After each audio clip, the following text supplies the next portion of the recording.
Jack Adam. See, that shot was good because it looked like it was going to be a body shot, but then he. So yun na nga mga kaboxing, nangyari na nga ang inaasang laro ng dalawang fighter between Naoya Inoue ng Japan at ni Marlon Tapales ng Pilipinas kahapon sa Tokyo, Japan mga kaboxing. Ngunit ang hindi inaasahan ng karamihan mga kaboxing na pinatumba at pinaluhod ni Naoya Inoue ang Filipino boxer sa round 4. Pero hindi sumuko ang ating kababayan mga kaboxing, bagkus sa round 5, round 6, round 7 hanggang round 8 ay nakipagbakbakan ito sa Japanese fighter. Ngunit pagdating ng round 10 mga kaboxing ay doon na rin ipinatigil ni Naoya Inoue ang ating kababayan sa kanyang pagluhod nito at technical knockout ang nangyari sa ating kababayan na itong si Marlon Tapales mga kaboxing. Pero bago pa ang sugupaan ni Marlon Tapales at ng Japanese fighter na itong si Naoya Inoue mga kaboxing ay marami na ang nagsasabi na yamadong-yamado raw ang Japanese fighter dahil maliban sa kanyang undefeated record mga kaboxing ay masyadong malakas talaga itong si Naoya Inoue at siya pa nga ang tinaguri ngayong bagong Manny Pacquiao at ilang laban ng mga kaboxing na kung sakaling mapanatili ni Naoya Inoue ang kanyang 0 record loss ay pwede pa niyang malampasan ang ating Manny Pacquiao sa pound for pound king dito sa kasaysayan ng World Boxing Organization. At ating panoorin mga kaboxing ang unang pagtumba ni Naoya Inoue sa ating kababayan na itong si Marlon Tapales sa round 4.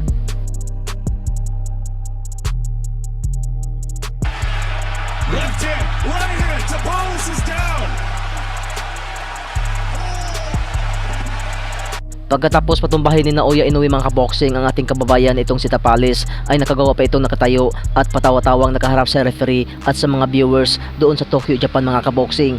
Ang pag-load sa round 4 ng ating kababayan itong si Tapales mga kaboxing ay sinyalis na rin siguro sa paghina ng kanyang mga tuhod sa pagdepensa sa mga suntok at mga budiga ng Japanese fighter at ng The Monster ng Japan na itong si Naoya Inoue. Ngunit bagkus mga kaboxing sa round 5, round 6, round 7, round 8 at round 9 ay nakasurvive pa naman ang ating kababayan itong si Tapales. Ngunit pagdating round 10 mga kaboxing ay doon na rin ay ipinatigil na ni Naoya Inoue ang laban sa ating kababayan na itong si Tapales.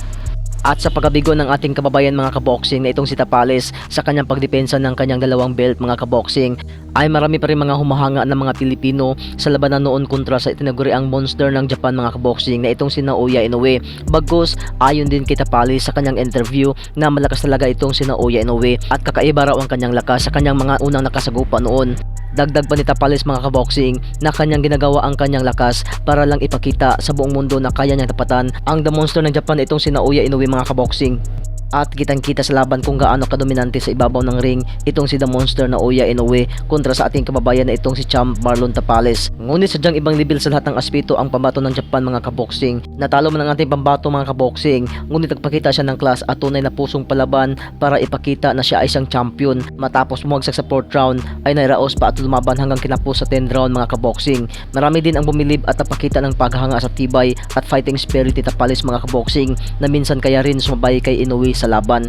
At sinyalis ito mga kaboxing na hindi rin basta-basta sumusuko ang mga Pinoy boxer.